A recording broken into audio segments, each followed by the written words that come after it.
그런데 지금 교육 현장을 보면 어떤가요? 행복해 보이나요? 제가 보기에 특히 심각한 문제가 3가지 있습니다. 안녕하세요. 밤빛학교의 공동대표교사 김승주입니다. 오늘은 기독교 대안교육이 왜 필요한가에 대해 이야기해 보려고 합니다. 이 주제는 2편으로 나누어 다룰 예정이니 끝까지 함께 해주세요. 자, 먼저 생각해 봅시다. 교육은 왜 필요할까요?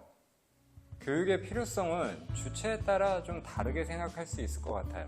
가령 교육을 제공하는 국가는 우리 사회에 필요한 인재를 키워야 하기 때문에 교육이 필요하다고 생각을 할 것 같고요. 반면에 교육을 받는 학생들은 꿈을 이루기 위해 혹은 좋은 직장을 얻기 위해 교육이 필요하다고 생각할 수 있겠죠. 우리가 관심 있는 것은 교육을 받는 사람들의 입장인데, 그렇다면 이 모든 게 결국 무엇을 위한 걸까요? 네, 바로 행복이죠. 그래서 저는 이렇게 생각합니다. 교육은 행복한 삶을 위한 거예요. 그리고 기독교 대안교육은 특별히 크리스천으로서 행복하게 사는 법을 배우기 위해 필요합니다. 그런데 지금 교육 현장을 보면 어떤가요? 행복해 보이나요? 제가 보기에 특히 심각한 문제가 3가지 있습니다. 먼저 첫째는 과도한 경쟁과 그로 인한 스트레스, 그리고 개인의 존엄성 문제.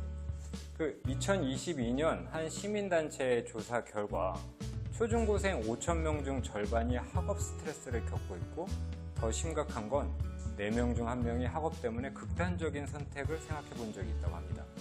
굉장히 슬픈 일이죠. 그렇다면 개인의 존엄성 문제를 한번 생각해 볼까요? 현 교육은 소수만 인정받는 문화를 가지고 있습니다. 대학 입시를 예로 들면 학생들과 학교가 바라는 서울 소재의 대학에 진학하기 위해서는 아마도 보통 상위 15%의 성적이 필요할 겁니다. 이런 성적을 받는 학생들은 그래도 난 좀 가치 있는 사람이다, 이런 생각을 하겠죠.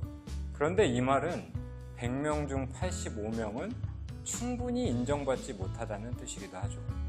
2번째, 자기 이해 시간의 부족.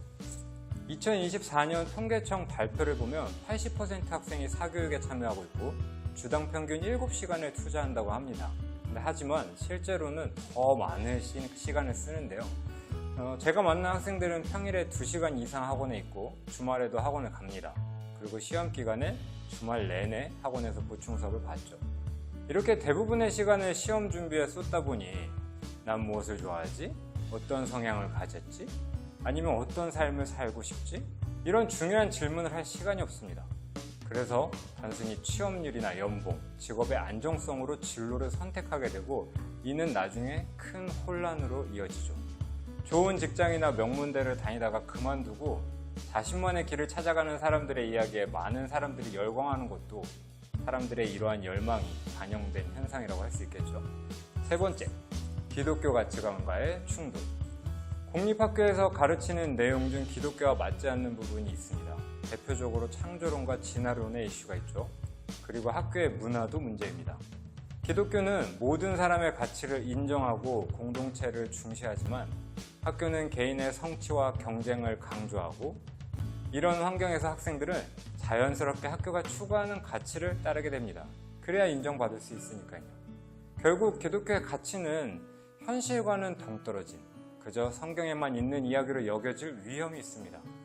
실제로 초등학교를 다닐 때는 괜찮았는데 중고등학생이 되면서 교회를 멀리하는 학생들을 주변에서 많이 볼 수 있죠. 자, 이런 문제들 때문에 우리 아이들에게는 특별한 교육 환경이 필요합니다. 저는 기독교 대안교육이 이 문제들의 해답이 될 수 있다고 믿고 있습니다. 어떻게 그럴 수 있을까요?